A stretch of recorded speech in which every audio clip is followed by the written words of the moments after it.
Welcome to the Hollywood Outsider, an award-winning weekly entertainment podcast. We were supposed to be doing our 400th episode this week, but we have to delay it a week due to scheduling issues. So instead, this is our controversy episode.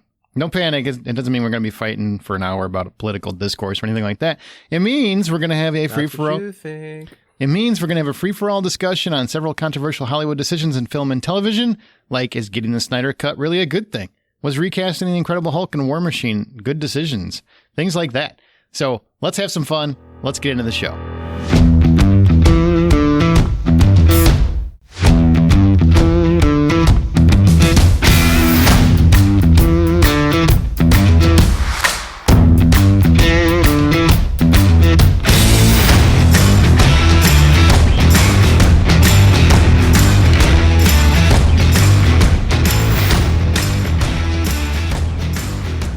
Okay, so what we're going to do this whole episode is we're going to do controversial debates in film and television. Some will be quick, some will be slow. It really just depends. We'll see how quickly we agree on things, because some of them we might just be like, yeah, we all agree on that. Let's move on. Like one in particular with Titanic. We're going to take a bunch of different controversies in film and television and just have some fun, because we couldn't do our mega 400 episodes. This is like 399.5. Congratulations. You got an extra episode, I guess. Does that mean we're going to do this shorter? Probably not, based on where we are currently. But I am Aaron Peterson. I'm your host. Joining me today, my fellow host, Amanda Sink. Hello, hello. This is very uncomfortable. We're out of order. I did it out of order because this episode's out of order. You're out of order, John Davenport. I don't know what to do with myself right now. Let's start with the first one, okay? We're going to do a few right off the top, and then we're each picking some, and then we've got a couple listener ones at the end as well. But we're going to jump right into it. Now, we will have reviews of You Should Have Left, I think The King of Staten Island and Perry Mason in the middle here. So it's not like we're not doing anything else, but we just kind of wanted to have some fun this week. So we're just going to go right into it. First one. Yeah, I didn't even write notes. Oh, that's handy. But that's not something you should admit to Aaron. No, this week it's fine. Because, a debate should be a natural conversation. It shouldn't be a monologue. It shouldn't be a book report. It's a conversation. So we're just going to hit each one and see where we go. Number one. Awkward, I took notes. Well, I guess we'll be able to tell when you start monologuing and we're like, oh, man is done. Cut her off. Monologuing means I didn't take notes usually. Oh, God, I hope you had lots of notes then. I don't quite understand how that math works, but okay. The first controversial debate in film and television. Now, some of these are heavy. Some of these are fun. It really just depends. You can probably guess Amanda's are all probably heavy because that's her way. What's that supposed to mean? I didn't say it out loud. Did I say that out loud, John? You said it out loud. You pointed at her social justice warrior shield and spear and shiny helmet. I get a shiny helmet? Yeah, it's part of the costume. Right. Yeah. Yay. Spear and shiny helmet. And I believe the helmet has a insignia of a hashtag. Yo ho ho ho. I'm doing a whole Bugs Bunny bit here. So. First one, would we cancel today? No, I'm just kidding. All right, so was recasting did you say Obama? I said a lot of people. Oh, I was like, what did he do? I didn't see that one. The Republicans tried that.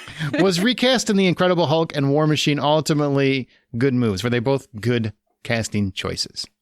The Incredible Hulk was a much better move versus the War Machine recasting. Not that there was anything wrong with Don Cheadle. I just didn't see that there was anything wrong with, Terrence Howard.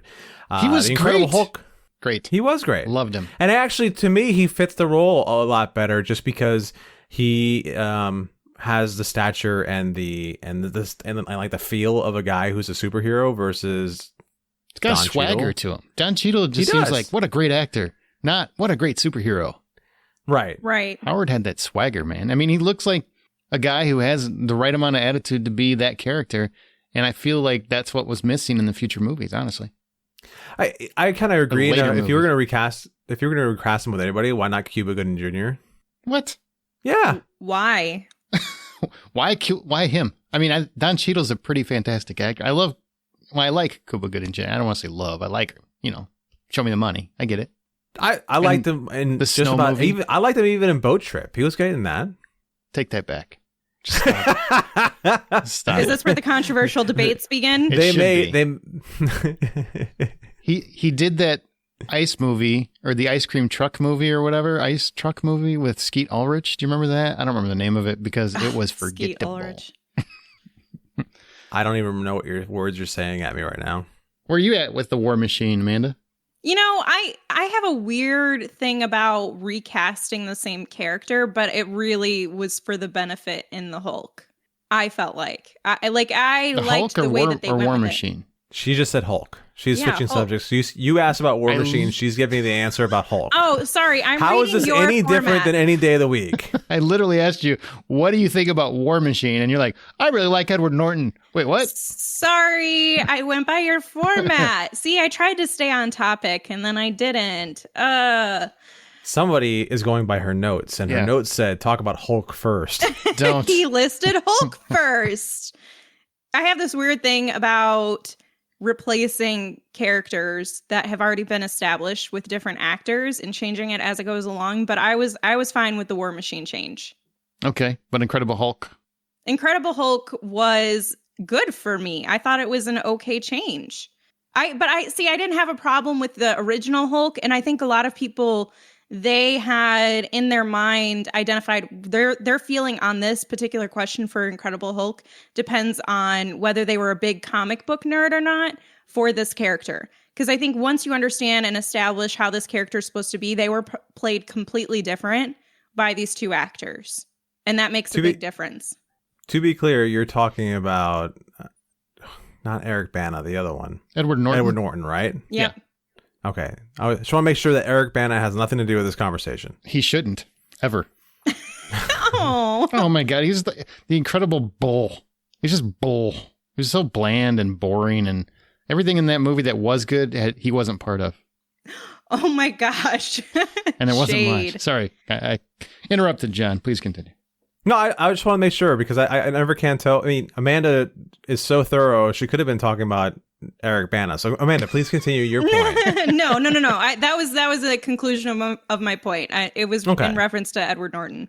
All right. So, like, my feelings about Edward Norton, that movie was good and he was a good person. Was he Bruce Banner? No, because I actually feel like switching it over to the Bruce Banner we got was such a better choice. Yeah, I like Ruffalo better. I do. Yeah. And is that because of what you envision the character to be? Because a lot of people it's because I hate Edward Norton. Oh, okay. Well, for me, it's what I envision the character to be. The character should be someone kind of small, someone kind of hunched over, someone who doesn't necessarily look like. I mean, not that Mark Ruffalo is a terrible looking guy, but he also doesn't look like your average superhero, and he's supposed to be that way, and does a better job. He's more jovial and light. Yeah, so much better. So that was a change for the positive. And again, to reiterate the point, Terrence Howard to Don Cheadle, I don't know. I don't think that was a great choice, but it still worked. That wasn't. But I said I hate Edward. I don't hate Edward Norton. He's always that guy, and his history definitely agrees with this, according to his Hollywood history. He just looks like he always thinks he's better than you, and that's just not who Bruce Banner is. So I just didn't like. He portrayed that character like he portrayed every character. He didn't do it the right way. I didn't think he was a little too cocky, a little too arrogant. I wasn't a fan, and I don't like him really. I don't want to say as a person because I don't know him as a person, but what I know about him as a person, I don't like. How's that? Does that make sense? That's fair. That's fair. That works. Okay. And also, I don't feel like. Oh, you're so mean. I was just gonna say for Don Cheadle, I just want to reinforce my opinion where I'm okay either way. But I don't feel like Don Cheadle did a bad job. No, he didn't do a bad job, but Terrence Howard was just a better roadie. You know what it was? Is that Don Cheadle was always fine and good in the role, but he just never had, I still say swagger. He just never had anything that rose above playing the character on a page. And that's really the difference. Like Terrence Howard, I could have saw him become War Machine. Don Cheadle just seemed like Don Cheadle. That's fair. That's a fair analysis. All right, next one. AMC Theaters picked a fight over Trolls 2 with Universal saying they wouldn't play any of their films if they started releasing films day and date, the same as home when theaters open back up. They're still going back and forth with Universal on this, and I want to, for people that don't understand what that means, theaters have negotiated agreements with the studios that whenever they release a movie in the theater, it'll be typically 90 days before it'll release home video. Well, Universal released Trolls 2 direct to home video like the same day it would have been in the theaters. And they said that going forward, once theaters open back up, they might look at doing that again, like same day. And the theater said, no, we have contracts in place where we have to have what's called a window before it goes to home release, because otherwise it's hard to sell the exclusivity if you can just get it at your house. And that is, something that theaters, they invest a lot of money in their theaters, and that's an exclusive right that they pay for and that they've negotiated with the studios over the years. They didn't feel it was right. And Disney's on the same page with AMC and said, hey, we know that there's a theatrical window. We're cool with it. Maybe they might talk about shortening it some, but they have no intention of getting rid of it. Universal's like, well, we kind of like playing fast and loose. And that's Fast and Furious. That's all the Jason Blum horror movies. There's a lot of Universal properties. The Mummy, should it come back again? So that's the debate. Where do you guys stand on that one? Well, we've talked about this a little bit before, but for those who didn't listen to that magnificent episode where we talked about theaters in our full depth, there is something to be said about having an agreement in business. Wait, this is off the top of your head right now? Yeah. You sure? Why? I don't know. This sounds very well rehearsed. Oh, no. I'm literally looking up at the ceiling, John. Maybe that's where you keep your notes. Just staple them up there. I mean, I have several monitors going at one time, so I don't know what you got going on. You could have a whole command center. You Floridians, you guys got Floridians. Floridians. I don't know. I said a word. Anyway, the conversation here is, to me, even if you take out your personal preference, which I believe you should, this is a matter of business negotiations.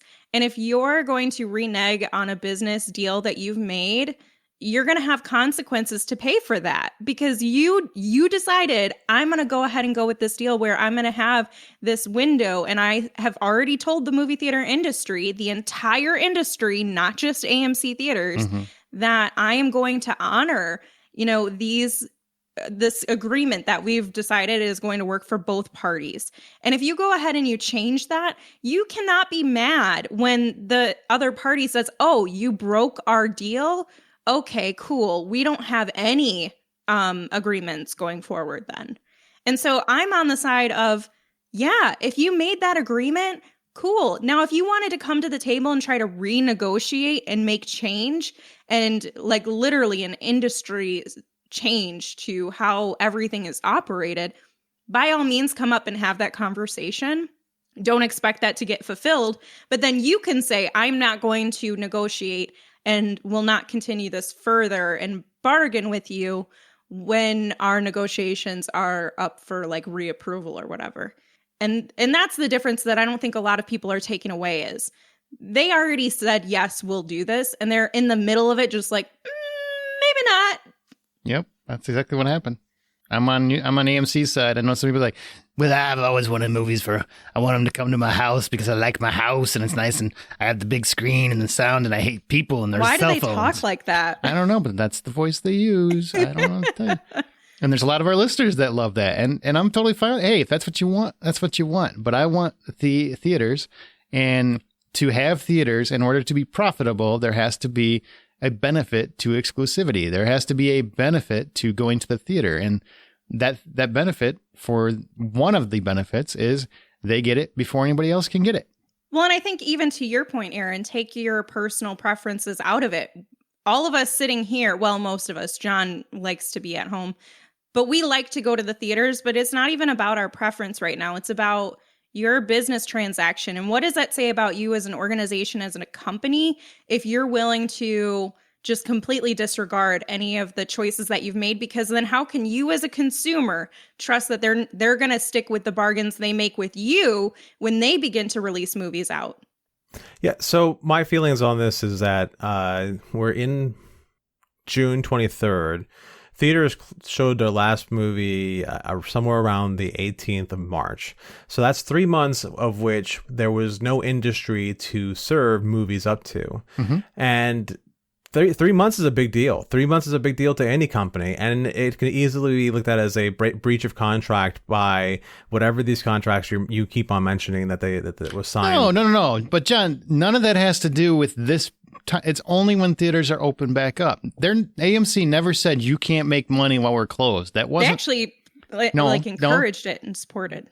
Yeah, they actually encouraged them to do the home video. They were totally fine with it. They were saying But once we open back up, we still have negotiating deals. So it has nothing. People keep bringing that up, and I'm not trying to yell at you. I know people that have said that, and like, that's not the case. That's not what AMC was saying. They're saying once our theaters open back up, then we expect those theatrical windows to be respected. And Universal's like, maybe not. I don't know. Okay, I stand corrected. However, if anything has taught us anything the last 3 months is that we could need to look at more ways to be nimble and be able to continue to do business because of this whole pandemic issue. We had a business that depends on another business, and that business couldn't transfer anything to us. But there's another business that's ready and waiting to deliver things to us directly to our eyes. And why not take advantage of it? I mean, Universal wouldn't be pulling this if they didn't think there was a good way for them to increase their profits. If it's a way for an industry to make money, I don't know. I can't really argue with it. And part of it is, yes, I like the idea of being able to see the movies at home for $20 a month or $20 per viewing. And I really enjoyed being able to see The Invisible Man and whatever else it was that I watched those weekends that they went directly to my house. It was pretty great. And I had a much better viewing experience with those movies than I had in a theater in a while. So I don't know. I'm really torn on the whole idea, but I really do like the idea of having, you want to go to the theater, go to have that theater experience. Let me have the home experience. I'm all for it. The important part to what you said was there was a benefit to Universal. There's zero benefit to AMC. Why should they honor that? Why? Well, movie theaters in general. Well, yeah, to any movie theater in general. There's zero benefit to the theater chains to honor that. So you're right. It increases their overhead. It decreases the theater's overhead. So that makes it a deal that's only beneficial to one party. That's not a deal. That's just them trying to slice the competition when they're at their worst or they're having their hardest time. People that defend Universal, I just can't see it. They just seem like freaking Shylocks to me. It's like The Sopranos. They're just trying to muscle the people when they're beaten down right now. I'm not part of that. Honor your deals. They didn't bring this up in good times when an organization and an industry is doing well and has the ability to actually have that fighting power and negotiation underneath their belt. They did it when an organization was most vulnerable, and they thought that they could get the upper hand because they knew that organization was vulnerable. And to me, that just screams bad business. Yeah. And I don't want to support businesses that feel no concern screwing someone else over, because I know as a consumer, they're going to screw me over too. That's right. They went into a section of sick kids at the hospital and they started kicking kids' beds, John. That's what they did. The kids were probably asking for it. Oh, God, John. The kids were probably sitting there, they're crying, making too much noise, getting their snot all over the place. Now. So we're 2-1 on this one. John's for Universal and Amanda and I are for AMC. Okay. It's not necessarily that I'm for Universal, but I would like to start seeing a growth in the industry that, that would shorter window benefit time. Us all. Something like this could be a growth, or at least it'll spur some sort of growth in the industry, which is what we need, I think. All right, next one. The Snyder Cut is here. We rejoiced, or many of us rejoiced. Some people, of course, just mention it's not Marvel or whatever. But many said it was ultimately bad because it fed the trolls, the Snyder Bros, as some people call them. Was this a good precedent to set? And what I mean by that is on the internet, apparently there was a lot of negativity from people because they were screaming to get the Snyder Cut. I didn't personally witness this, so I can't speak to that, but I looked it up, so I know it's a thing. Are we happy with Deadpool? Yeah. So then Deadpool pretty much was somebody, quote unquote, accidentally leaked out some test footage. Ryan Reynolds was sitting around the house and hit the button. And somebody kind of quote unquote, like, we're going to do air quotes in the air so that everyone knows what I'm doing, leaked out Deadpool footage that all worked and Ryan Reynolds was involved. And all of a sudden we got a Deadpool movie. That's kind of how you feed the beast. You figure out what they want and you give it to them.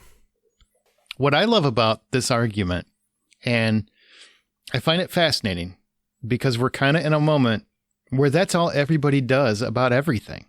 So how can you complain about this if you're okay with that? You know what I mean?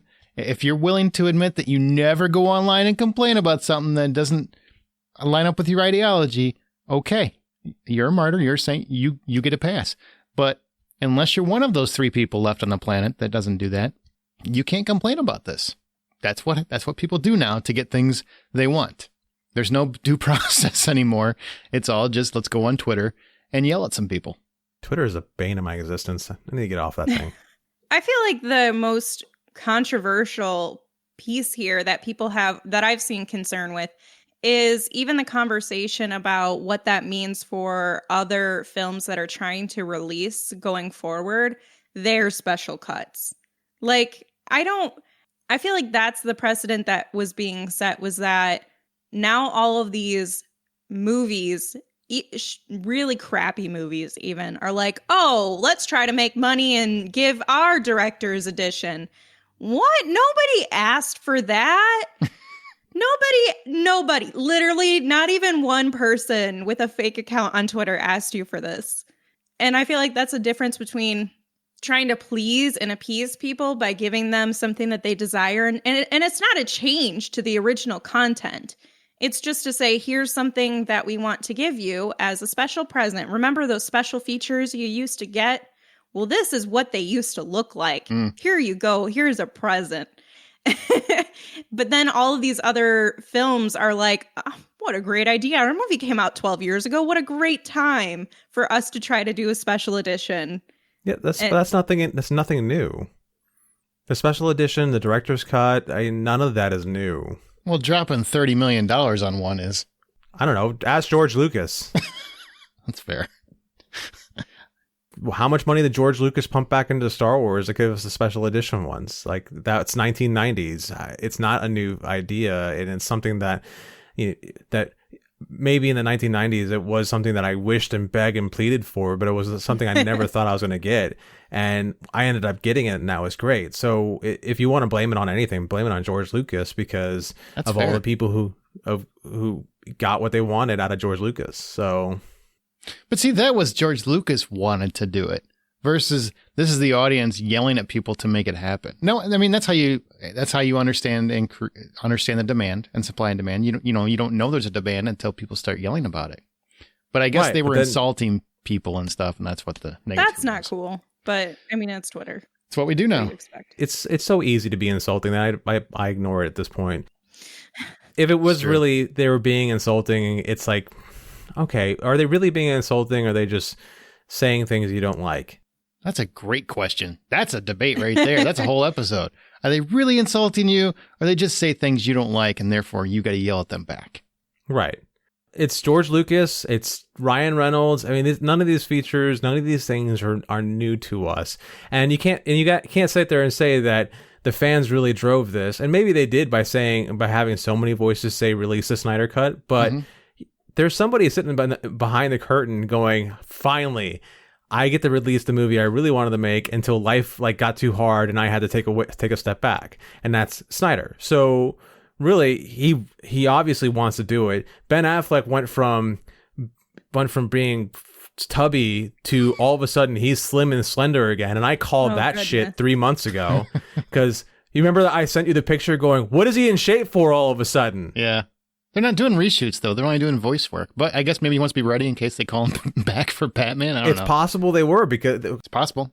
Yeah. Let's not get into what they talked about with Flashpoint. But it's possible he could be getting back into shape for this. Let it happen. And let it happen more. And that's how we get good things that we really want. And stop getting mad at people for wanting something that doesn't affect you. Like, if it's a positive thing, nothing is being changed. Stop being a jerk and just let people be happy. If they want the Snyder Cut, and it doesn't exist, oh my God, get this. It doesn't exist. You can shut up. Right. You don't always have to be right about everything, but it did exist, so now you're wrong anyway. But that's besides the point. Yeah, you're wrong. I have a hot take on this whole talking down about the Snyder Cut. Now, mind you, this is from somebody who loves the Marvel movies and enjoys the Marvel movies and loves comic book movies in general. But there's some Marvel fanboy who thinks that the only thing that's worth watching is Marvel, and he's going, I need to stop doing the Snyder Cut because it's bullshit. And he sounds like that. Is that Harry Knowles? Yikes. I think it was. Probably, some wheezy, bald. It's Adam Sandler's guy. It was like every time they went down the stairs. Remember that? Wears his pants up by his nipples. Oh, definitely. Why wouldn't you? So they could tickle him. Right. What? Okay, the next one. Could Rose have made room for Jack on that door/raft? Let's settle this. I thought this was settled already by everyone else who didn't make the movie. It's still a debate, so I'm saying, what say you? Let's take a vote. Yes, 100%. In theory, the answer is no, because the buoyancy of that door is highly affected by the weight and width and all that other stuff. As soon as Jack would have gotten on that door, all of a sudden that door would have sunk. Does she look like somebody who knows about buoyancy? She didn't even try. No, it wasn't even all right, put a leg up here, Jack. They didn't rotate. She could have been like, let me get in the water for 5 minutes and then you can get in for 5 minutes and we'll rotate so we both stay alive. Jack, throw your nipples he's a on gentleman. Here. What? He didn't want to die? Jack is a gentleman, and he was not going to sit there and make her get in the water and get cold. That's how So now life you're was. saying that men should have to sacrifice their life to appease women? Thank That you. is not equality. Okay, I don't care if it's the 20s. Feminism, I say it's fair. I agree with you. It's fair. Bitch better get in the water for us so I can get, not be freezing for a Take couple minutes. Turns, make an effort. She's sitting there holding that stupid necklace for 84 years, looking off the edge of the pier and throws it in the water like, I really could have saved you, bitch. But instead, she's just sitting there. Well, okay, thanks. I mean, I wish I could save you. I promise I'll never let go. Well, what about when I freeze? We'll talk about that when it happens. And then she just let him go. She sucks. Rose is awful. She did not love him the way he deserved to be loved.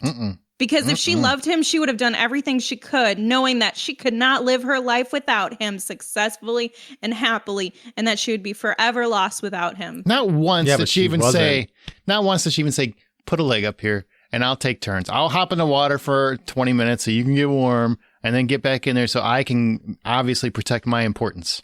And John, They're even in if the you're right Arctic. about the buoyancy, she shouldn't know that. She doesn't know that. She does not know Maybe that. he did. And I maybe don't know there's that. like... When did he tell her? Because we didn't see that. That's We a didn't pretty see it, important but it's plot possible. point that we should have known. John Island's in the Navy and I couldn't tell you whether or not the buoyancy would be accurate. So I'm not sold on your door buoyancy theory just yet. I mean, you guys were acting like that door was floating up out of the water and everything, and it was just great That and door was dandy. like 60 feet wide or something. I don't know what it was, but there was It was plenty not of room. 60 feet wide. It was a double panel. It's got to be. It was She huge. had boobs. I'm going to tell you, as someone with boobs as natural flotation devices, she could have held herself up by those alone, and she wouldn't have even needed to be on the raft. And what She would have happens been when the fine. boobs freeze? They turn into weights. Then I don't know. Then I guess it's her time to get on the door. All of a sudden, she's going head first down the deep. That's why you rotate, because then nobody freezes. You get a little chilly, then you go and you rotate. Wait, that's the funniest visual I've had in a long time. Let me hold it. This booby woman floating to the bottom. Oh, that's funny. All right, well, we're going to do a couple reviews and we'll come back to our controversial debates. But we do have some movies we want to talk about. But first, hey, Patreon. Our show is supported by Patreon. It's independently funded. Therefore, all of the expenses come from our own pockets. You can help support The Hollywood Outsider by going to patreon.com/The Hollywood Outsider. That's patreon.com/The Hollywood Outsider. You sign up, whatever tier you sign in, there's additional content. There are bonus episodes galore. We just did a Back to the Future episode on the whole series on what works and what doesn't with it. There's personal episodes that we do where we talk about stuff we don't normally talk about on the show. There's a whole bunch of stuff. And episode 400, when we do have it, there'll be behind the scenes stuff from that there too. Now, spoiler-free reviews. First up, Perry Mason on HBO. All right, so set in 1932 Los Angeles, the series focuses on the origin story of famed defense lawyer Perry Mason, based on the characters of Earl Stanley's Gardner's novels, living check to check and a low-rep private detective. Mason is haunted by wartime experiences in France and suffers the effects of broken marriage. LA is booming and the rest of the country recovers from the Great Depression, but a kidnapping gone wrong leads Mason to expose the fractured city as he uncovers the truth of the crime. It stars Tatiana Maslany. Only her. That's all that matters. That's all that matters. Okay. Okay, fine. Matthew Rhys is the titular... Is that how you say that word? Titular? I've heard it. I think you're still thinking about the boobs door thing. If possible. He plays Perry Mason. Anyhow, so as I understand it, Aaron, this isn't your Perry Mason from TV or books. How does it sit for you? Well, I mean, actually, I think it's taken from the prequel books, so there is some history there. I'm an avid fan of the show. Little known fact: I took criminal science in college. A big reason for that started with Perry Mason. I started watching those when I was a kid. I just loved the law for the longest time, and I was obsessed with the show and how the law worked. And Perry Mason was a character that was all about class and intelligence and just using his wit and insight to prove innocent men innocent. Like they were being charged with a crime that they didn't commit, and he would find out who the real culprit was. Like that was his thing. And this is a very noir PI tale, which, okay, he's building to be Perry Mason. And the difference is he doesn't really feel like the character in the show that we know just yet, because this character has obviously, it's raw language. There's a lot of violence. He looks disheveled. He looks broken. Now, this is the show that's building into the character he will become. But to me, that's a very long way to go from where he is in the first episode to where the character was in Perry Mason, the TV show, as a lawyer, defense attorney, right now as a PI. So he's still got to go to law school. I mean, there's a lot of things to do here. Right. About the show and about what's going on with the effects and everything, I'm seeing things from people complaining about CGI cows, not cars, a fake and very badly done baby, Hollywood noir cliches that are overdone. The noir cliches, yes, they're probably a little overdone, but I do want to say it's a good show. It's just not necessarily the Perry Mason we want to see, at least not yet. I don't agree with the effects of it. The baby I thought was really terrifying. Basically, it's a baby and the baby's eyes are sewn shut. I mean, it's a really horrific image, and I think it looks about as despicable as it sounds. And I don't have a problem with that. So the internet likes to complain. I didn't have that complaint. All right. Tatiana Maslany, how is she? She really doesn't have much to do just yet, but she's a wonderful actress. I really prefer Juliette Rylance, who plays Della Street, which is his assistant from the show. And that's a character that has a lot to build into because those two were partnered for most of the show. I really enjoyed it. We don't normally give a score for television, but if you had to give a score, what would you be? Okay. If you're rating it based on in terms of is it a good Perry Mason show, if $10 full price permission, I give it about a 6. If I'm just taking it as its own thing, which I think probably most people will, because I don't know how popular Perry Mason is these days, I'd give it about 750. It's a good noir detective show. It's just not the Perry Mason that you know just yet. Like I said, it's building to it. Okay. All right. Then we move on to You Should Have Left. It went straight to video on demand like John wants everything to do. And it stars Kevin Bacon as a husband who is suspected of killing his first wife. Then he remarries an actress played by Amanda Seyfried, and they decide to take their young daughter Ella away for a vacation at a very isolated home in the Welsh countryside where suspicious activities begin playing out. Scribblings occur from an unseen force, lights go on and off by themselves, time seems to slip away. What is haunting Theo and Susanna? We haven't had a good horror film in some time. Does David Koepp's You Should Have Left change that course? And I should point out, this is a reunion of the Stir of Echoes duo of David Koepp, the director, and Kevin Bacon. Amanda? Yeah, I don't know that this is the horror movie that we've all been waiting for, but it's certainly one to help kind of skate us by through this experience of isolation right now. It's the pity horror movie? Yeah. I mean, it's the theory is really good. There were some concerns that I had with the execution in terms of kind of wrapping up some of the strange ideas that they decided to put forth. And I felt like it was mostly conclusive. It was just very, what was the point, sort of? I don't know if you got the same vibe. No, yeah, I saw it too. That third act is very clunky, I think. It feels like when you get to the very end of this movie, and we're not going to spoil it, obviously, but when you get to the end of it, it seems like it's supposed to be this huge revelation where you go, oh man, I didn't see that coming. But it's not a huge revelation. It's more of a whiff. Yeah, it was... I actually really liked it while I was going through it until, like you said, you got into that third act and then things started to kind of not stay pieced together very well. And it it built so much suspense and confusion, and you're trying to figure out what exactly is going on and what's the truth and what's happening. And then you get to the end and I felt a little disappointed. Yeah, there's a major choice that comes especially at the end, and it doesn't really register. I mean, you still get it, but it doesn't make sense to me. It's just like, okay. I mean, I feel like that's a dumb choice, but and that's one of those choices that can deconstruct an entire movie. Yep. So how about performances? Anybody stand out for you? Well, I've always really enjoyed Amanda Seyfried, and she does a nice job here. The only thing that's really bizarre, and I guess, kind of bought it, is the relationship between Kevin Bacon and Amanda. It just... Because he's so much older than her? I mean, the first thing you think about when you start to see their interaction is, are they supposed to be a couple? And if that's your first thought, that's probably like a weird... that might not be the best casting choice. And maybe if it was somebody that was more believable to be around her age, and I'm not saying there's anything wrong with an age gap in relationships, but...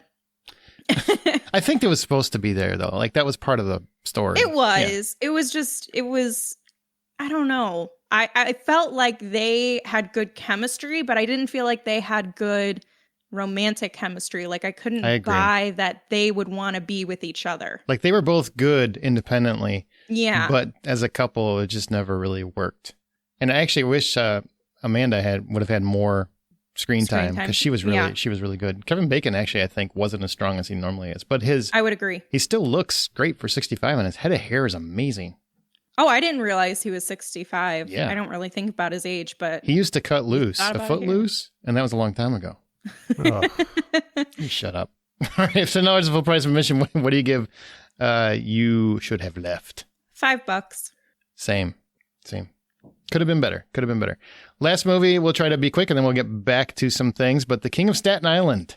Ooh, now this is one that both Aaron and I saw, and it's one that was supposed to premiere at South by Southwest for 2020, but of course did not because of the cancellation of the festival, and they decided to hold it off a little bit, and then you can rent it on VOD now. Yep, screw you, Corona. A semi-autobiographical comedy drama about Pete Davidson growing up in Staten Island, including losing his father during 9/11 and entering the world of stand-up comedy. It's directed by Judd Apatow. And before we get into Judd as a director and Pete as an actor, I want to ask you, how did you leave the film feeling?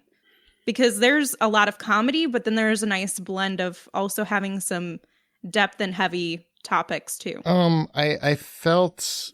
a lot of, I'm a sucker for a father-son tale, and a lot of it, I mean, indirectly revolves around his relationship to his father, which to me is going to hit me right in the gut, and how important that relationship is. And I really like how they end the movie. Obviously, I don't want to say, but I really thought it was an interesting choice, and it fit. So yeah, it left me feeling hopeful for the character, but also understanding that, his issues don't just go away because of some magical relationship. He's a work in progress, and that's how the movie makes you feel at the end. Like he might be all right, but he's still got to work at it. And speaking of he being Pete Davidson's character, how'd you feel about both Pete as the lead actor, but also being so transparent with his life and story? Yeah, that's crazy, because if you don't know, his Pete Davidson's father did die in the 9/11 fires, actually. He was, and here it's not directly, it's a different fire, but same kind of thing. I've always liked him on Saturday Night Live. He's that hit it and quit it kind of comedian where he comes in, he says something goofy, and then he walks off, and I find that funny. But I was a little concerned about, well, how's he going to be doing dramatic work? Because I've never really seen anything where that would make sense to me, that he could win at that. Right. I was actually very impressed with him. Like to the point where when it was over, as the movie went on, he seemed to get better and better and more comfortable in his skin.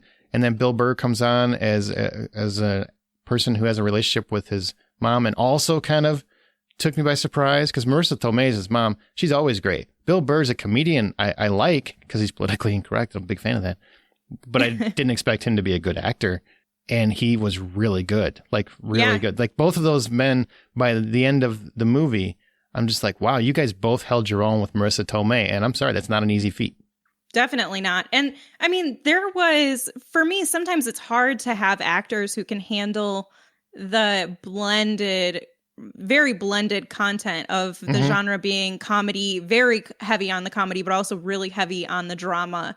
And, like I said, there's some heavy topics that they introduce here. But I felt like they really did a great job. But what'd you feel about Judd Apatow? Because he's known for things like Freaks and Geeks, Knocked Up, 40-Year-Old Virgin, Trainwreck. People. Trainwreck. So would you commonly characterize The King of Staten Island as an Apatow flick? Yes, it's definitely an Apatow flick, which means it's more about the guy's personal journey or the character's personal journey than it is trying to get to an end game or something. Like a lot of movies, they have a typical 3-act structure where Judd Apatow movies tend to meander a little bit. So it's really, where are we going? You never really know where the direction is going. It's just more about characters and their moments, which is great. His movies always have one thing in common, though, and they're always about 20 minutes too long. And this is no exception, because this was, I think, 2 hours and 17 minutes. Yep. It had no business being that long. I would agree. That's the only problem I have with the movie.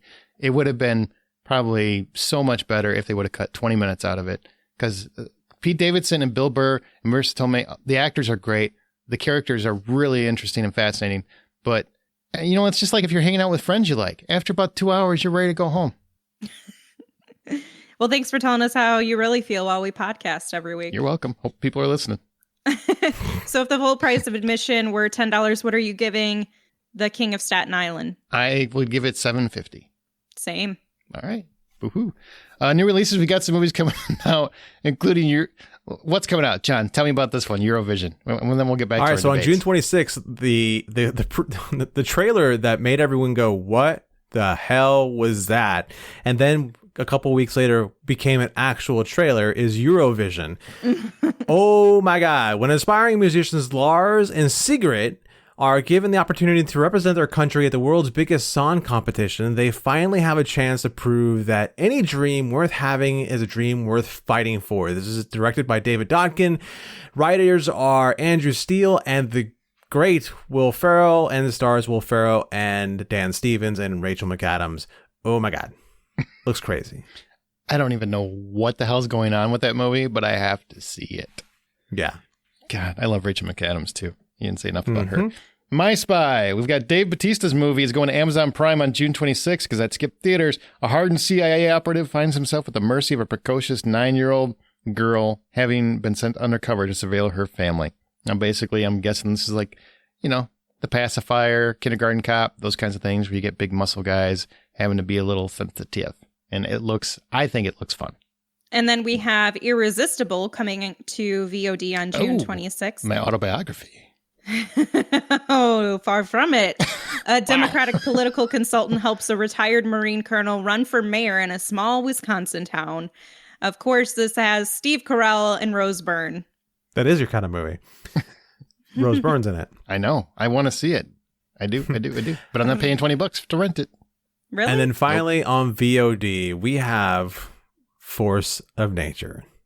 A gang of thieves plan a heist during a hurricane, I think we've seen this movie already, and encounter trouble when a cop tries to force everyone in the building to evacuate. This is directed by director Michael Polish, written by Corey Miller, and it stars the remnants of Emile Hirsch's career, whatever the hell happened to Kate Bosworth, and Mel, I didn't say it like that, Gibson. Oh my God. All true. Oh.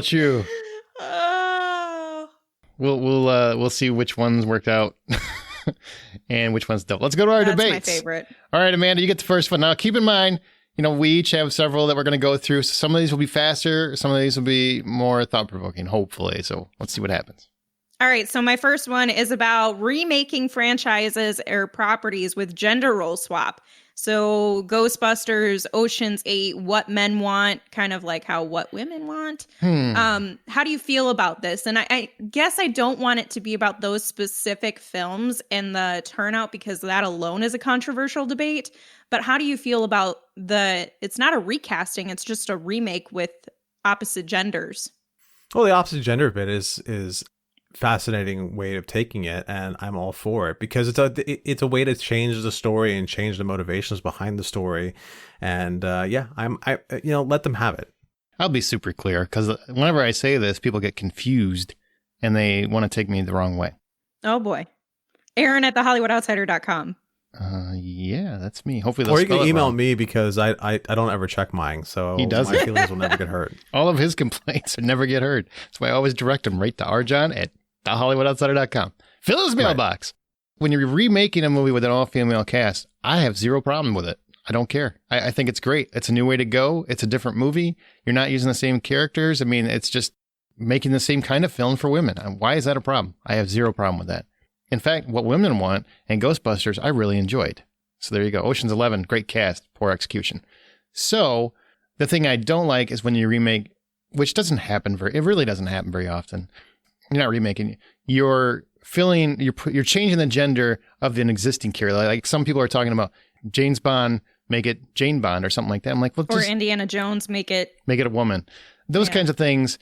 The character is who the character is. I mean, if you want to make a different character in the same situation, I'm all for that. But when you take an existing character and you just put in a female, that to me feels ingenuine. It feels like you're just trying to get a check mark, a plus on Twitter or something. And I'm not, is that a thing? I don't know. Probably not. I'm not a fan of that. I just don't think that's a good way to go. I think create new properties, exciting properties, take existing properties and make it for women. I love that. I wouldn't do it the other way either. Take a female character and put a guy in it. I don't think that's right either. The character is who the character is. Well, even for Ghostbusters, that was an existing property that got switched. Different characters, though. Okay. They weren't playing Ray Stantz. They weren't playing Peter Venkman. They were playing their own characters. I have no problem with that. Okay. Fair enough. I don't have an issue with this. I think that you have to be really careful about the type of film that you're remaking, though. Like if it's a film where it's important for the role to be female or it's important for the role to be male, those sexes, those genders can be important to that story. So you may end up having to change so many different pieces of the story that it no longer becomes a remake of the property or a continuation of the property. It's really just its own thing with a similar idea. And so I feel like that's something that you have to have concern and care for. Like for an example, MFA, that would probably have so many differences in it that it wouldn't become the same film anymore. Well, I don't think it would work with a guy in a lead role. Right, because it's a film that was made for a female to be in the main role. Well, yeah, because if a guy in the main role, if the same thing happened to him, everyone would be like, well, he got what he wanted. Ooh, yeah, guys suck. It's true. Okay, fair enough. I think that pretty much covered that one, unless there's more to add to it. I don't think anybody really has a problem with it. I don't want any character changed in any way, shape. If they're already existing, let them be who they are if you're going to remake it. That's what I would say. But cool. I said that. John, you're up. This is about the heaviest one that I could bring to the table. So back when Ghost in the Shell came out, ScarJo, took a lot of heat for playing the main character in that because, well, she's not Asian. People weren't happy with the fact that they had a white person playing a robot. Then a couple years later, we get Alita Battle Angel comes out, and we have the lead role being filled by a Latina. And both movies have very diverse casts, and both movies, again, about a person playing more or less a robot. But yet it didn't get any sort of backlash for not having an Asian person in the lead role, even though it's an Asian property. So is that fair? Is my question. So here is where I'm sure we're going to have differences of opinions on this podcast, and I'll keep mine brief. There are plenty of roles that have been and always have been white. There are not enough diverse roles that were made for Asians or Black or brown or whatever your skin color is, your ethnicity, where you come from, any of it. So when you take away the opportunities for minority characters, I feel like that is where it becomes an issue for me. When you take a property that white people have always had plenty of opportunity and privilege, and you make a character that is, you give opportunity to someone who's a minority actor or actress, I'm okay with that. And also, Ghost in the Shell was always supposed to be an Asian character. Not necessarily. That's not accurate, actually. How is that not accurate? Because she's a robot. But she was still Asian. Her original body was probably Asian, but the original body was something completely different than the body she wore throughout the majority of the property. But she was still Asian. Right. In the source material, I guess. She looked Asian. Exactly. She was presented as Asian. She wasn't. She appeared Asian. Sure. And on the inside, she's a robot, but that was still the way she appeared. I find that anime and the anime style of drawing is a lot about reflection. So when I look at that sort of thing, I don't necessarily see an Asian person or a white person or anything. It just depends on what you're seeing reflected back to you. And that's one of the great benefits of what that kind of drawing style gives you, because it's not necessarily something in which there's a lot of detail to it. It's highly stylized to a specific way of doing everything. To just go back to the source material is, granted, I understand she's a robot and that she can transfer into different bodies, but she is a Japanese woman. So Right. Why would she not appear to be a Japanese woman? Why would she be the whitest white girl that you can find? Like, she doesn't even look like she could be Asian. I mean, she's got a mole. Or she's like Asian American. That mole has some color. I'm just like, Yeah, that mole, like, her mole has color. and she's not flat as a board. She's got some shape to her. So, like, you can confuse her for a couple of different things. that was a weird way to take it. I don't know that was a good way to take it, but I digress. I've made my point. Aaron? Man, I don't want to touch this. It sounds an awful lot like your point is that, well, we're like, so if it's not right for a white person to be a Asian person, why is it okay for a Hispanic person to be an Asian person? Because they're both minorities. They both No, have... it doesn't work that way. You can't sit there and say you can't. There's jobs for Japanese people. They need to be able to take those jobs because those are Japanese people. You can't take it away from them. But when you give it to an Hispanic person, oh no, we're good because a Hispanic person can take it. You can't. My point is that doesn't sound white fair. people need to be able to share the opportunity, and whether that's with a Latina or Latinx, or it's with somebody of Asian descent, or if it's a black person, anybody who's in the minority, they should be given the same opportunities that white people should. White people should not continue to overtake opportunities that people of color, of people of different ethnicities and races have for so long been oppressed from being able to obtain. That's my point. And I'm reaching to John's point. Who is Latina? Well, you're not Latina, but you know what I'm saying. Latina. I'm not Latina. No, But his point is, but Latina basically took a job, according to your logic, from an Asian person. So basically, she took a job from a minority. Alita was originally also a Japanese character. So how are we talking about that? Like, right. But my question was, why is a white actress taking a job away from a possible Asian or Japanese actress? Not okay, but a Latina girl taking a possible job for an Asian or Japanese person, that's not even bad. Nobody bats an eye on that. This argument's going fast. Here's what I want to weigh in, because y'all are getting just a little too political. So I will say this. I get what Amanda's saying. I also get John's point, and I don't think either is wrong. How about that? Huh? Talk about playing the safe card. Yeah, that's good.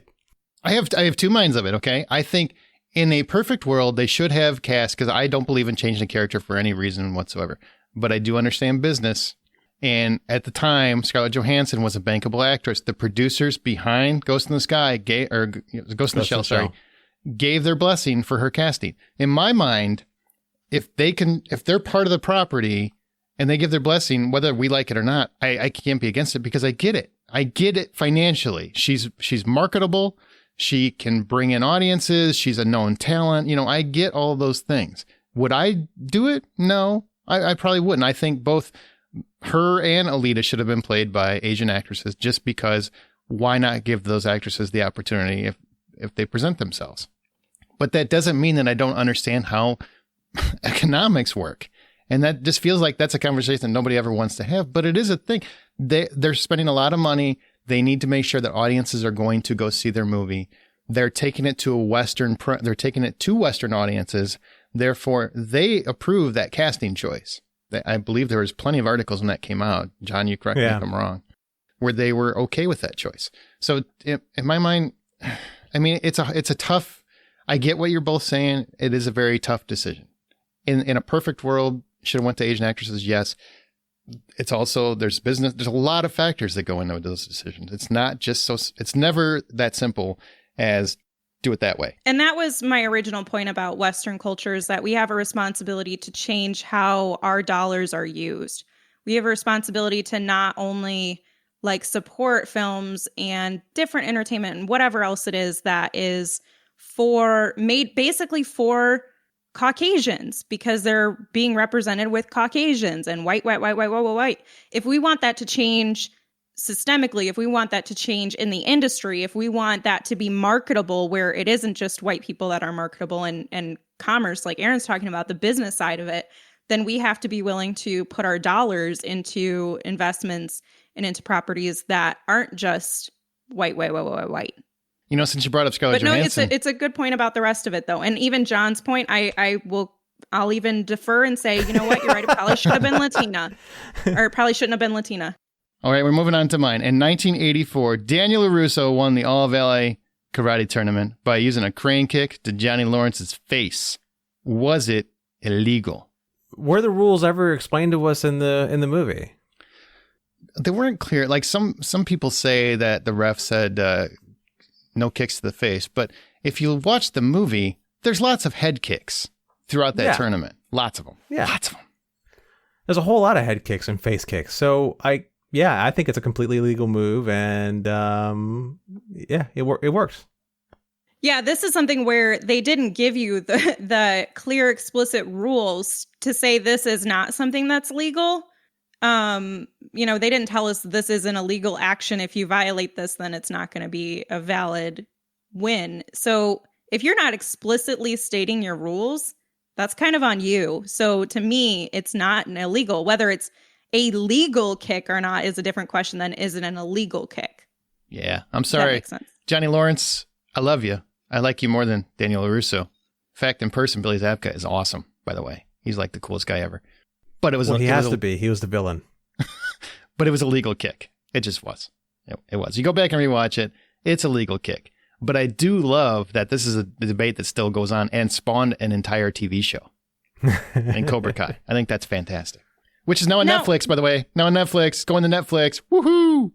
Do you guys know if you were in an actual martial arts tournament like that in real life, not in a film, if that's considered legal or not? Because I don't know anything about martial arts laws. When I was a kid, I went to one. I wasn't in it, but I went to one. I joined martial arts because of the Karate Kid. True story. Which I got to tell Ralph Macchio that. That was so cool. And I will tell you that at that time, you could do face kicks. Because it was about beating the snot out of the next guy. So and you were around about the same time that the film was out, right? Like it was just a few years prior to you joining, it sounds like. Correct. The movie came out and I was like, sign me up. I want to be karate. So then it sounds like it was legal then. So it would have been legal for the film. So it's not like it was a controversy based on how reality is. Well, there was some mention that a ref says there's no kicking to the face in the movie, but I can't find it in the movie. If it's there, I didn't hear it, but it doesn't matter. And maybe they changed it. I don't know. It doesn't matter to me because there's so many head kicks in that tournament. Lots of people are kicking, including LaRusso, including Johnny. Like they're all kicking people in the heads. So it seems pretty okay. Wouldn't you? Yeah. And I thought when they explained the rules that they actually said like, this is what you can hit. You can hit this. And I thought they said you could hit the head.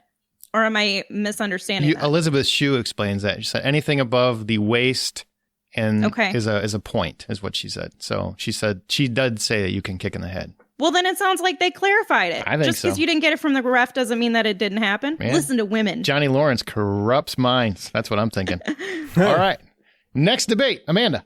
Oh, man. Okay. So this is one that has been long debated about, and it's one that even persisted when Ben Affleck took over the role. So who is the best Batman actor, despite what you think of the film? I want to know about the actor, and I want you to think about this. Sometimes people separate Batman from from Bruce Wayne. You combine those two, okay? So you can't say that they had a bad Bruce Wayne, but they were the best Batman. It's the best overall combined. We got it. Done. We're still done. Oh, okay. I'm just making sure I explain the rules properly. Clarified. Got it. Okay, Johnny. Ben Affleck was the best Batman because he was Batman, and he was the best Bruce Wayne because if you don't look at Ben Affleck and go, that's a millionaire playboy who drinks and parties and bangs a whole lot of chicks, then I don't know what's the matter with you, because that's exactly what he did. Yep. Ben Affleck, same reasons. I know people are like, not Ben Affleck. What about Michael Keaton? What about Michael Keaton? You really believed him to be a billionaire playboy? Michael Keaton? No. He might be entertaining at parties, but I don't consider him a great Bruce Wayne. Then you got Christian Bale. He's a great Bruce Wayne. Okay, Batman. Then you've got what? George Clooney actually was much better than people give him credit for. Just had an awful movie. And Val Kilmer was a pretty good Bruce Wayne. Just an okay Batman. So I had always, well, I shouldn't say always, basically since the Dark Knight trilogy came out, I was like, you know what? Christian Bale is the best Batman. But then I started thinking about, is it him or is it the movie? Because the movies, when you think about the three of them, and Batman Begins is my favorite of the trilogy, actually. Really? Yep. I love it. And it's normally not my type of film, but it was just because it's kind of like a slow one for me. But I loved it. And I started thinking about that question. I said, okay, I do really like Christian Bale in this role, but it's a combination of that and the films themselves. So I would agree Ben Affleck. Wow. The Bat package. Look at that. Also helps. Not to mention, whenever he came on screen, especially those, originally, he just looked like he could beat your ass. And that's what I want Batman to look like. Michael Keaton sure didn't. Your suit doesn't fool me. None of the other ones really looked big. Christian Bale got a little big, but man, he was just brutal. He looked like Batman. Yep, he definitely did. Ooh, all right, John. I'm going to need a moment. A bat moment. Good one.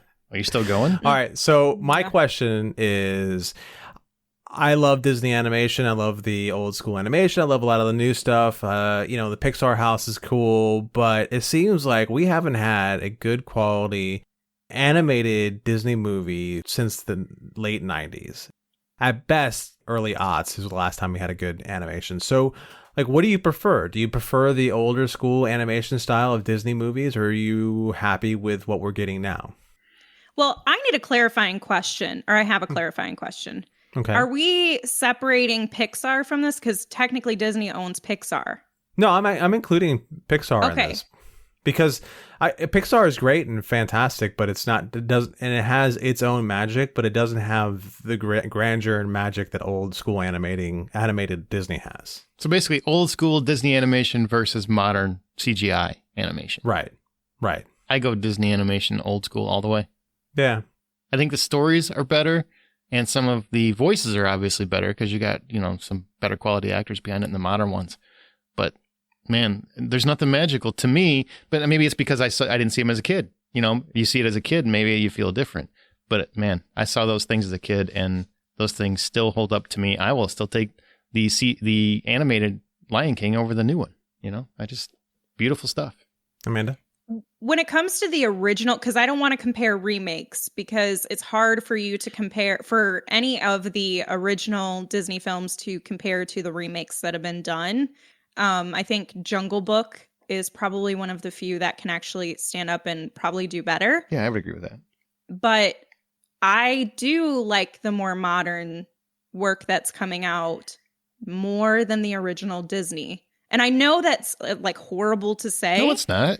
It's not. Because I feel a little ashamed because I love the old Disney films. There's so many of them that I absolutely, and I want to say in a way I grew up with both of them, although more like teenage years, I guess, for some of the Disney Pixar films. But the way I was kind of around for the changes and the shifts. And there's something magical about both of them. But I love the aliveness of the modern animation where, the colors are so vibrant. And it's obviously a product of its time where it's a general like technology advancement. But some people still prefer the old technology anyhow. And I'm not one of those people. If we could just sharpen up some of the older Disney films, No, in some you're ways. breaking my heart. I know. That's the why grainy they're so and like good. that's all part of the beauty of It's it. just But like yeah. going into a bathroom, man. If it's too clean, I feel like, what's up? Where are the cameras, man? It's just too clean. I don't like it. Where are the bodies at?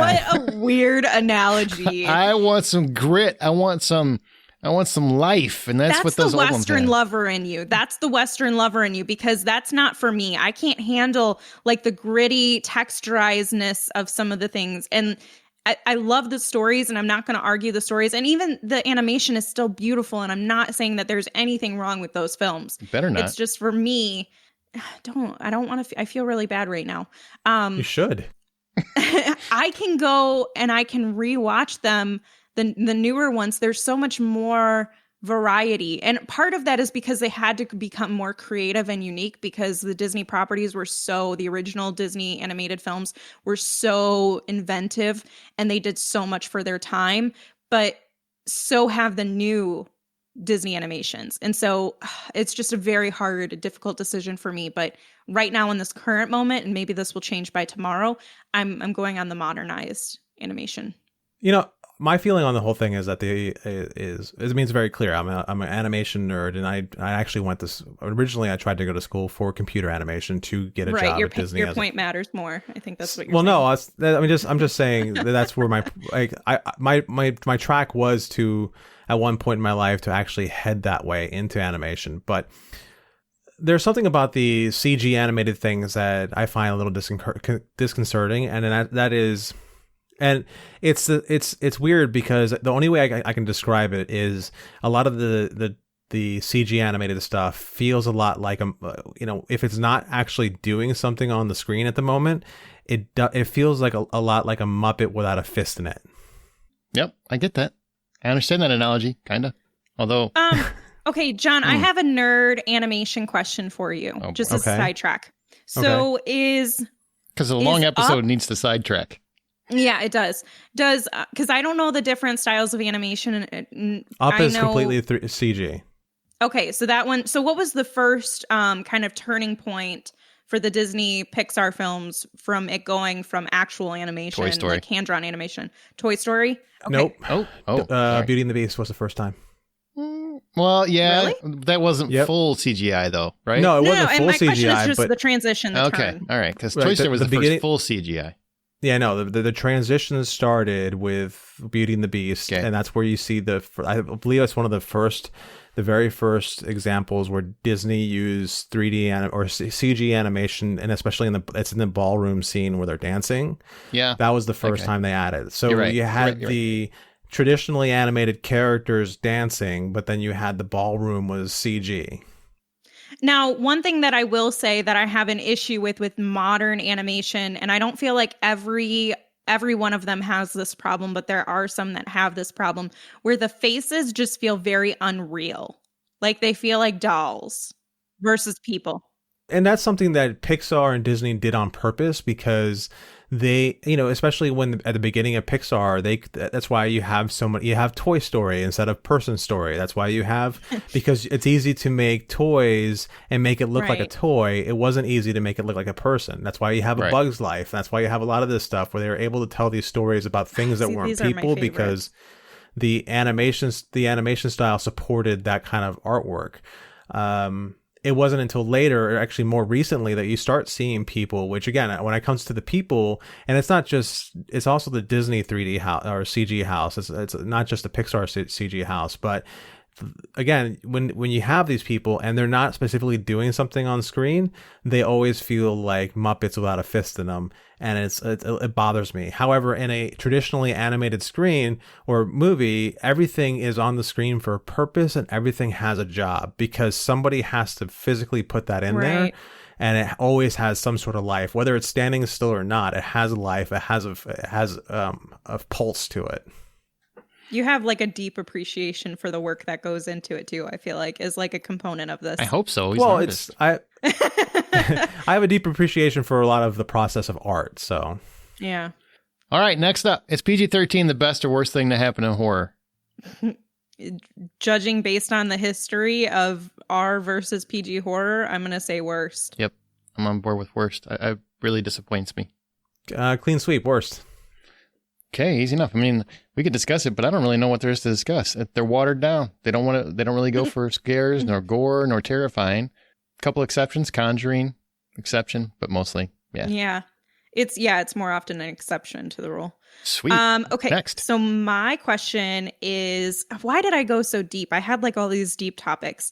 What is your stance? Did you bring a soapbox for this one too? What? No, I actually have mixed feelings on this one. Okay. So what's your stance on misinformed representation regarding mental health? Like, for an example, Split, which is now in the controversial light again, because it was controversial when the film came out too. It was boycotted, but Split being misinforming the representation of DID and mental illness. Fight Club is one that I guarantee you're going to start to see in the works too for being controversial.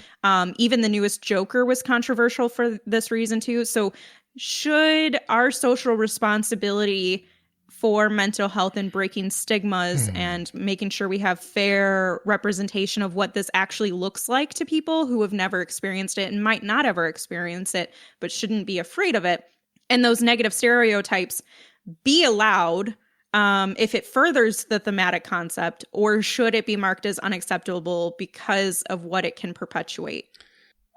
Well, you know how much mental health is important to me. My mother did it for most of her life, so it's very, very important to me. That said, movies are movies. I firmly believe that unless you're basing it on a historical thing, or it's a biography, or it's something that contains real-life factual information, it's a movie. Make your best movie. Do they have a responsibility? Yes, I think they should try to adhere to real science if they can. Is it required? Frick no. That is your movie, and that is where you start judging based on censorship. That's where you start censoring art, and I am against that in all shapes and sizes. Whatever is in the filmmaker's vision, whatever is in the writer's vision, that's what should be on the screen if that's what they greenlit. That's how I feel. To mirror that, but a much different way of saying it, fictional characters. They're portraying fictional characters. And I forget the rest of the way that line goes from Jay and Silent Bob Strike Back. But yeah, fictional characters. Yep. See? Easy debate. I just want to give you the other perspective because I'm very split on this one. Wait, was that he was a Joker. That was good. Yeah, it was a nice tie-in.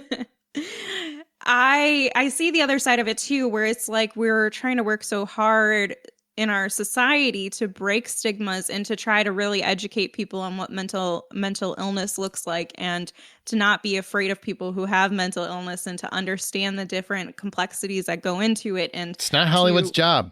People keep saying that about all kinds of. I will, but it drives me. It's not you. It's everyone. It's the internet. That's not Hollywood's job to make you feel safe. Their job is to tell stories. You don't have to watch them. That's Hollywood's job. Let me finish what I was saying. They can be responsible, sure, but it doesn't mean they have to be. Okay, can I finish what I was saying? Sure. Okay. No, you can't. Oh my God, John. I almost called you Jonathan. I know it's not even your name, but that's not even close to my name. It's Bocephus. But here's the other side of it is Hollywood, film, entertainment, everything that's related to pop culture has always had some tie-in back to reality. They've always mirrored and taken something that inspired them from reality and taken that to their fictional work. And I understand both sides. And so this is me just giving the other side. When we continue to put that in a negative light, how do we expect things to change for people who have no education, who are misinformed from their household or from their school or from their own experiences? And how do we make that change? And we as members of society, which includes Hollywood, may have a social responsibility to certain things. So how can we I shouldn't say we in Hollywood because none of us are in Hollywood. We're not rich. How can members in Hollywood say we want to change this and mental illness is so important and mental health is so important while also perpetuating stigmas and negative perceptions of mental health? And how do we get people to take that seriously? We don't have people misinforming what cancer looks like. Sure we do. Happens all the time. Everything that you want to throw, exactly. Anything you want to throw out there that is a serious context, there is something that Hollywood has distorted about it because it's fictional. It's not real. They're not educators. Everything you just Sharks. said applies to educators. It applies to people that are teaching people. That's not Hollywood's job. Their job is to entertain first and foremost. That part's not real, I don't think. I hope. So, oh gosh, I hope not. I get what you're saying. I get what you're saying. I'm just saying Hollywood is there to entertain. Hollywood is not, they're not required to be educators. And the idea that they're responsible for that on any level is not fair. That's not their job. Can they be? Sure. Should they be sometimes? Absolutely. Are they required to? Absolutely not. Well, and this wasn't about the requirement of Hollywood. This was just what is your personal stance on this? Not necessarily what do you believe Hollywood needs to be doing. The other thing is that Hollywood is there to inspire and entertain in a lot of ways. So if you want to talk about whether or not people are, becoming educated, the people who are uneducated and are happily uneducated will stay uneducated, and they will take whatever they want to remain uneducated. The other people who will take that inspiration to find out more about DID because, hey, this is something in this story that I find really fascinating, so I'm going to go ahead and go for it. Then those people will go ahead and get themselves more educated. So it's more of a question of personal responsibility than it is a social requirement. A social requirement. And that seems to be the thing these days. Like everybody is throwing around social requirements, and that's just not. There's a lot of movies that are completely wrong. Silence of the Lambs gets several aspects wrong. But what it did do, even though it was completely wrong about how FBI profilers work, it inspired an entire generation of FBI profilers. So there are Joker. Who got into the work and then were like, no, I'm not doing this. This is not what I thought it was going to be. It's not true. There's still a ton of FBI profilers that were inspired. That became FBI agents because of that movie. And it was a joke. You look at the Joker, and that tackles health. Kind of the breakdown of the healthcare system and how we support mentally ill, even though it's a completely fictional character that's bonkers to begin with. And I don't mean insane. I mean, he's bonkers. He's just he's the Joker. He's bonkers. It's okay. You can call it whatever clinical description you'd like. He's a fictional character from a comic book. They just took it to a different level. But he inspired a lot of people to research mental health, even though that's not really what the movie was. It was, yes, there was an aspect of that to it, but it wasn't trying that hard. It wasn't that deep as much as some people think it was never that deep. It was just a more gritty Scorsese version of the Joker, but yet it inspired a lot of people. So what you can do, like John said, is you can entertain and inspire them to look into the details for themselves, but they're not required to go and teach you facts. That facts, 9 times out of 10, facts are boring. 9 times out of 10.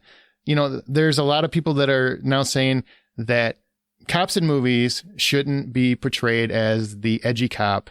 They should be portrayed as, upstanding, respectable police officers, which is great. And I understand why they're saying that. On the same token, that's not necessarily entertaining.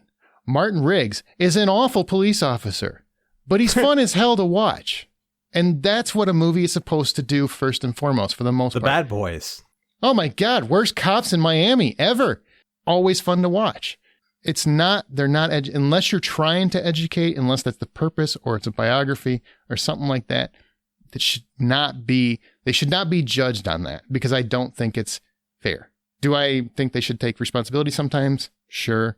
Weigh that as it comes, but that usually comes in context with historical facts or something along the lines of they're talking about a very specific issue. There you go. Now I got off my soapbox. Okay. All right. Moving right along. Next? That was Amanda, right? Yep. That's you. All right. So just how overrated are 3D movies? Very. Why? Well, why? No, her. She said no. I said, why? I was asking her a question. Well, I said very. They're very overrated. Because majority of the films that are presented in 3D were not filmed or intended to be in 3D. It was just another way to create profit. And so I don't really feel like that is an actual benefit to the film. It was not in the creator's vision. Otherwise, they would have filmed it with the intention of being in 3D and used the proper equipment for it to be created in 3D. And a digital change on the lens is not the same thing. And so I feel like it's very overrated and overpriced. Everything Amanda just said, times 2. There's only been 2 times in my movie-going history where I was happy that I saw it in 3D. Avatar? Sounds about right. No. Really? Avatar had nothing to do with it. It was Doctor Strange. Were you unhappy to watch that movie? Yeah, I was unhappy to watch that movie. Doctor Strange. That's funny because they added 3D. That wasn't even filmed in 3D, I don't think, was it? No, I don't think it was. But yeah, you're right. They added 3D. However, when they're doing all the planar shifts and going through... that would be really cool in 3D. I could see that. Yeah, I thought they filmed specific parts of it in 3D. Maybe they did. Maybe I'm just speaking out of my ass. I don't know. But yeah, it's possible. But the planar shifts, like when they're going through New York and it's bending and moving around the different directions, and they're standing over the ledge, and you feel like you're standing over the ledge with them, that works. The other movie that was 3D that was amazing in 3D, and every iteration I've seen in it in 3D, have been very happy with, is How to Train Your Dragon. I never saw that in 3D, so I don't know what that looked like. I didn't either, but I heard great things mirroring what John is saying, in that seeing it in 3D was a really cool experience. Yeah, I saw Avatar in 3D. I could have gone to sleep during Avatar, and I was upset because when I saw How to Train Your Dragon, I'm like, that's what Avatar should have felt like.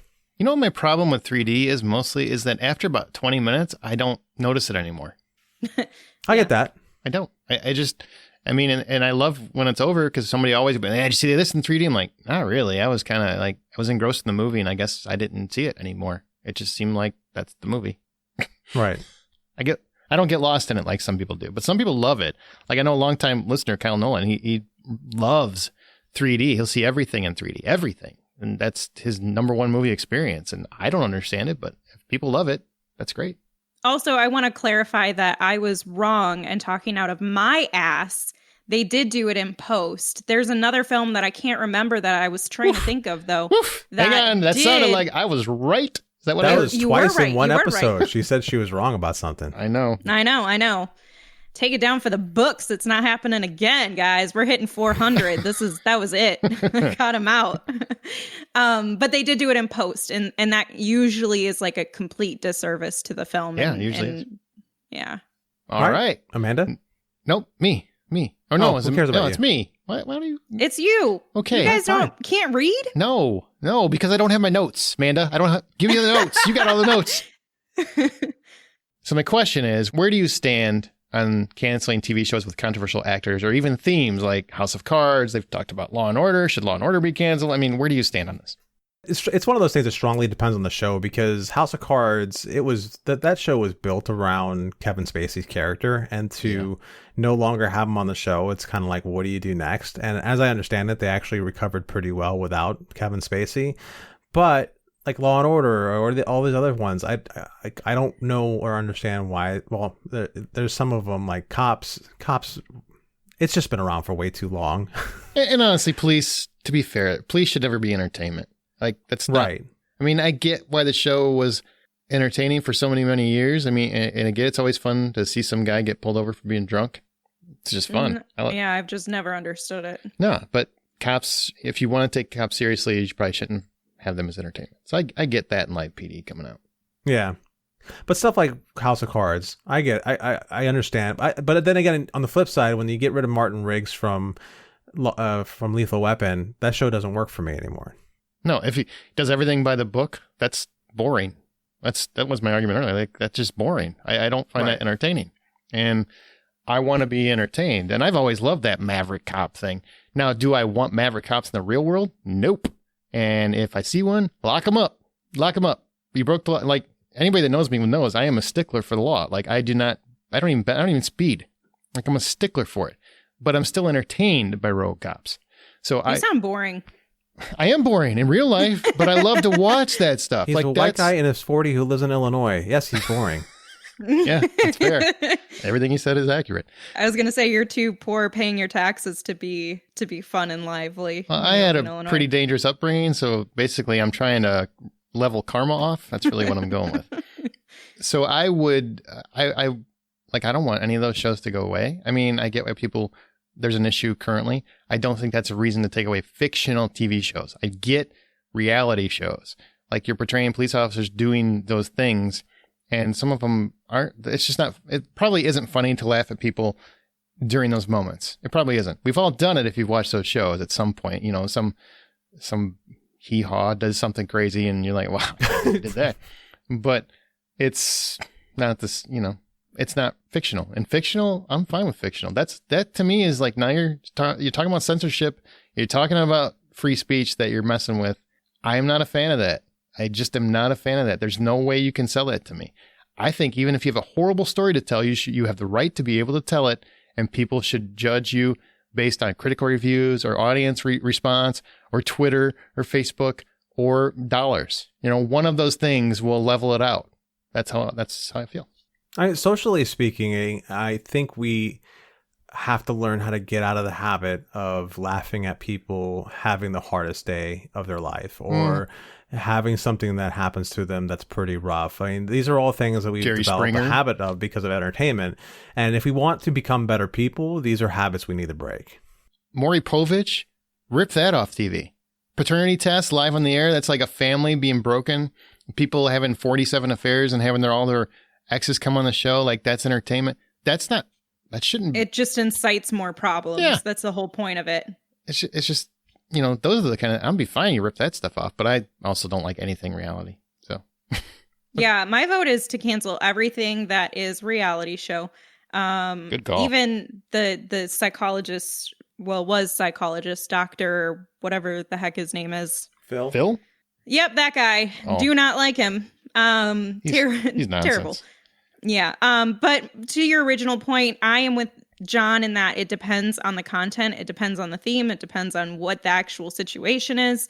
I am starting to become much more like we're getting overwhelmed with cancel culture. And this is coming from your social justice warrior. Everything on Twitter is literally cancel something. Like, there's 47 people, although I thought it was funny, Cancel Kimmel was trending when we recorded this. I'm like, well, I mean, you always advocate to cancel everybody, so I get it.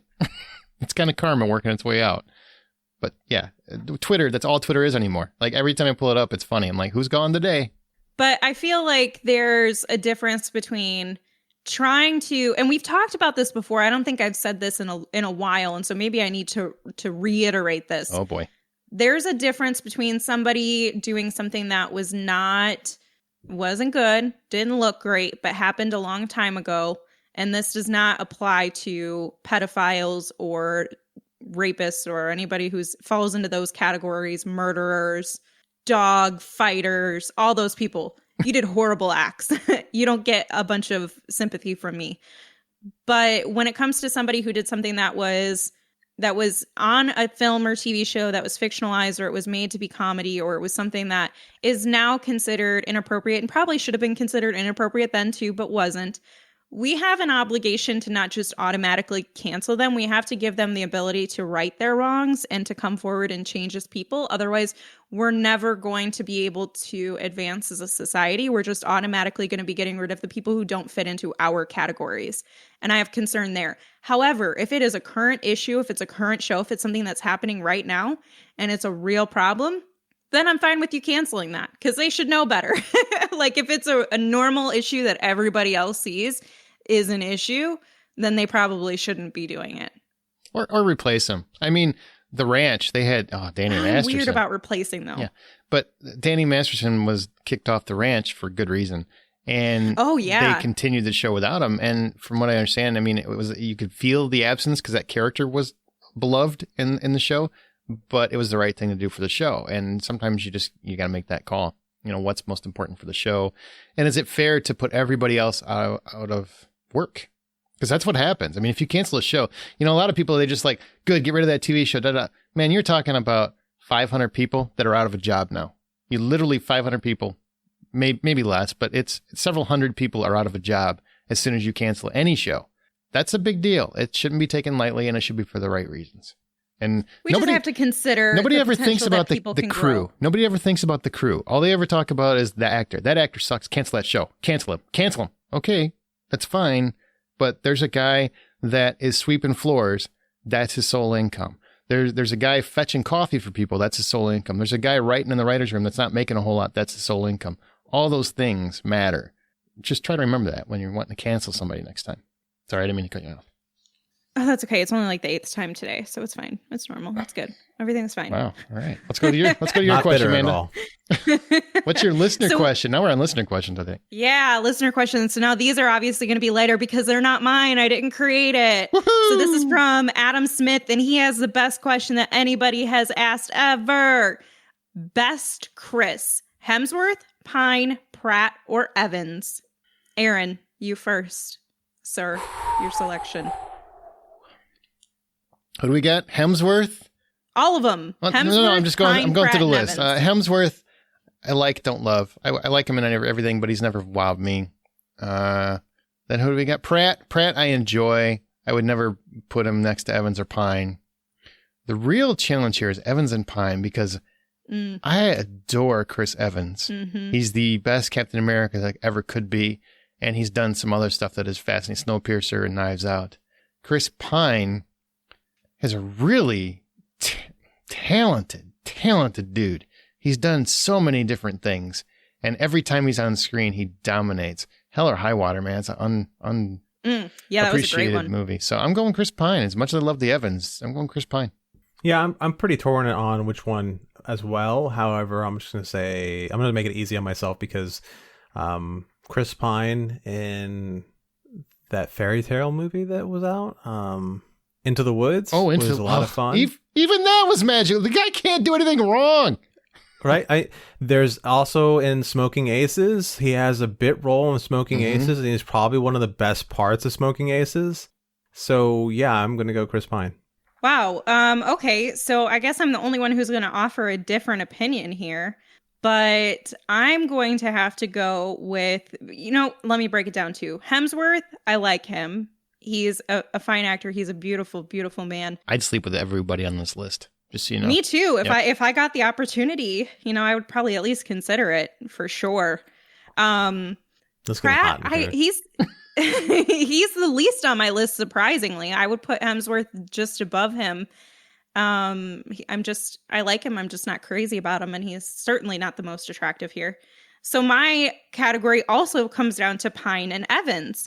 And I know you guys are talking about the swooning of Pine and the different types of kind of. He's done a lot more dark and dramatic roles and stuff like that. But, even when I talk about Chris Evans's role in London, which if you haven't seen, you should see. Wow, does he take a different performance than I would have ever expected Chris Evans to take? Not to mention, he seems like a genuinely wonderful human being. Not that Chris Pine doesn't. They both do. I would accept both of them. All four of them do, actually. Yeah, they all seem like great guys. What's up? What's up with the Chris name? Wonderful people. But I'm going to go with Chris Evans. I love the Chris Evans. And I love that. And this is probably just a weird aspect to it because I was not told to clarify just on their acting. So I'm taking this as a total package. Chris Evans has been very open and transparent about he's not here for the celebrity. He actually gets really bad social anxiety. And so I appreciate that he is here for the art. And I'm not saying that the rest of them are not, but I just appreciate that. I feel like I know that he's not here to get famous and in it for money. All right, John, it is up to you now. 2 questions left.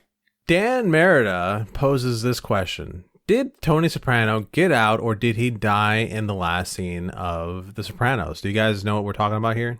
Yeah. Well, I would hope so. We had a whole topic on this. Yeah, we just talked about it a couple weeks ago. He died. He definitely died. All right, Amanda? Well, I liked that we had our imagination to believe whether he lived or not, but not anymore. Well, damn it, you're just to take the wind out of my sails because I have No, I was offering it to you. I was guiding you. I liked the whole nebulous ending of it and whether or not he lived or died because you had the ability of thinking about it. But David Chase, I believe his name was, who was the showrunner, let it slip that it was a plan for him to die the entire time. And when he let it slip, one of the writers says, I hope you just realize you let everyone know that he died when the lights went out. Yeah, that's pretty magical. No one thought to maybe we shouldn't put this out. Can we take back this statement? See, we would do that because we don't do gotcha interviews. We would do that. I've actually taken stuff out of interviews before, but apparently they didn't. They just decided to ruin the whole series for everyone. Right. All right, that was my question. Shame on them. Shame. Dan Miranda also asked if Han shot first, and I'm kind of curious about that. That's always one that people talk about. I just don't know where you guys stand on that. Han shot first. Yeah. I mean, it was pretty obvious in the first Star Wars, wasn't it? Before they messed with it? Yeah. It's hard to miss. Yeah, I was always under the impression that was what happened. Well, if you can find the original movie, you can see it. You can get physical evidence of it. So they did change it? Oh, yeah, he totally changed. He added, like, Greedo shooting at him. Yeah, Greedo shoots him from across the table and completely misses. Then Han shoots him from under the table. Oh, so the debate isn't what people were seeing. It's that some people watched the later version and didn't watch the original version. No, some people saw the original version, and then when the later version came out, they went, WTF, really loud. Oh, okay. Because Lucas is like, what? You didn't see nothing? What are you talking about? Right. What are you talking about? I didn't do anything. What are you talking about? Like, all of a sudden, he was worried about the fact that Han looked like a psychopath. Because he just shot somebody and then coolly walked out of there flipping a coin going, sorry about the mess. All right, last question from Paula Francine, one of our listeners. Would you rather have someone replaced as the same person in a TV series or movie sequel, or would you rather have a whole new character? For example, The Mummy replaced Rachel Weisz with Maria Bello in the third movie, or like what they did on Lethal Weapon, they replaced Riggs with Sean William Scott, a completely new character. Which would you rather have? Recast or new part? I'm more in the boat for completely new character.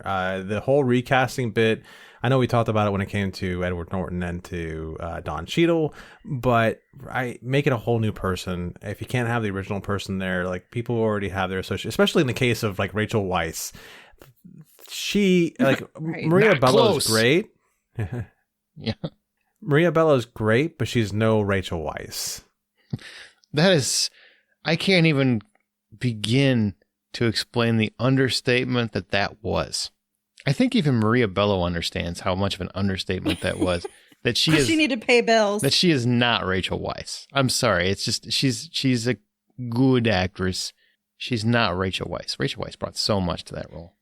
And here's the other thing that I have with this, and I shared plenty of my views, so I don't even need to reiterate that. But when you cast someone for a particular role, you're taking them on because you envision them in that part. If like you an would Asian have envisioned person. someone She should else, have been Asian, right? Oh my God! Here we go! Oh my God! Oh my God! Oh my God! Oh my God! Oh my God! Oh my God! Oh, Jonathan!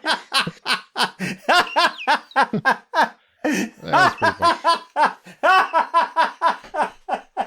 I'm not laughing at it. You're not getting me on the internets.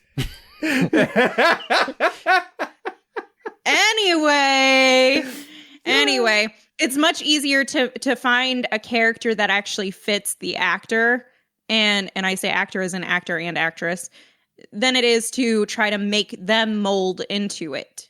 And I know that's part of their job is to be able to mold into whatever, but everyone has their own way of doing that.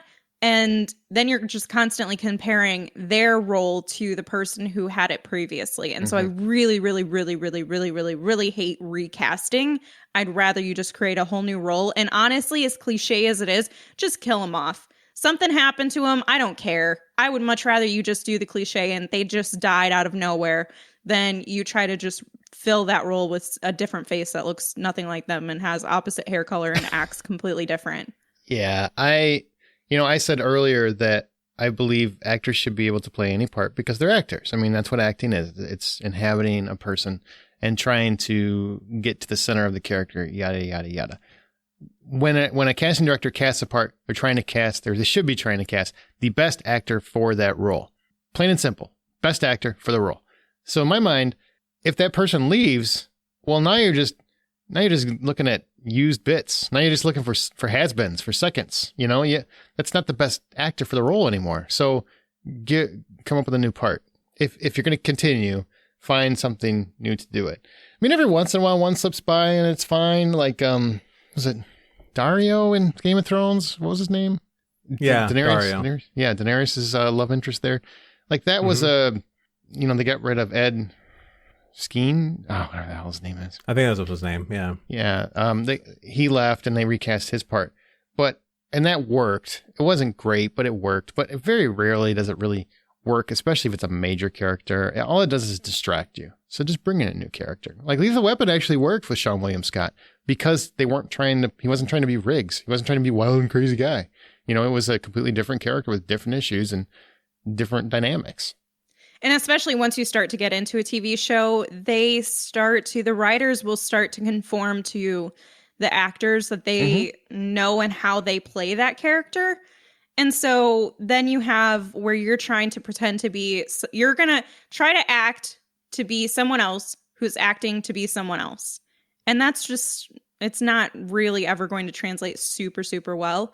And it's more often an exception to the rule. Doesn't work. Like we talked about with another piece here. Can you imagine trying to watch, I don't know, pick your favorite show, Hawaii Five-0 with a different McGarrett, or you're watching Walking Dead and someone is playing Andrew Lincoln's character, playing Rick Grimes, but it's not Andrew Lincoln. That's ridiculous. It just doesn't, it's hard to not be distracted by that. Walter White isn't Walter White. Right. Oh, just you like hold your tongue. Suddenly you come back for the final season and it's actually played by Aaron Paul and you're like, what?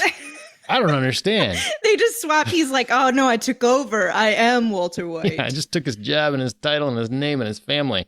Same guy. It's just, it's always distracting. All it does is pull you out of the product, as it were. Woo! We got done, guys. We're done. We did everything. Yes. Sweet. Goodbye. Wow. Really? 399.5. We're done with you. We're moving on to another 100. We might as well just call it 400 because it is a full episode. I thought she was leaving because she was sick of you, John. That's really what I thought happened. I thought she's like, I'm out. Bye. I considered it, but then I decided to stay. Just because of his laugh. Let's just say that was 400. We don't really need the other bitches. Yeah, screw them. Yeah. We are 400. We are 400. Well, we are 400. We are the champions. Come back next week. We will have Brian Williams and Scott Clark will be back for our 400th episode. In theory, I feel like I don't want to overpromise because, things happen apparently. You did that once? I sure did.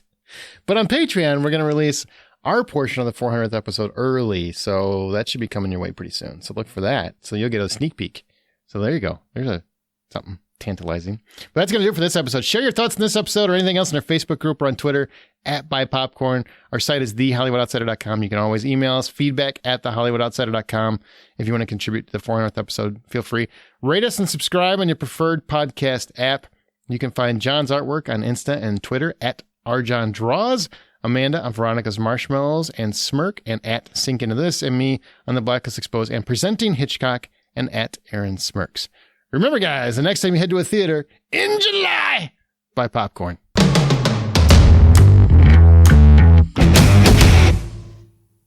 #Bat Package. Okie dokie.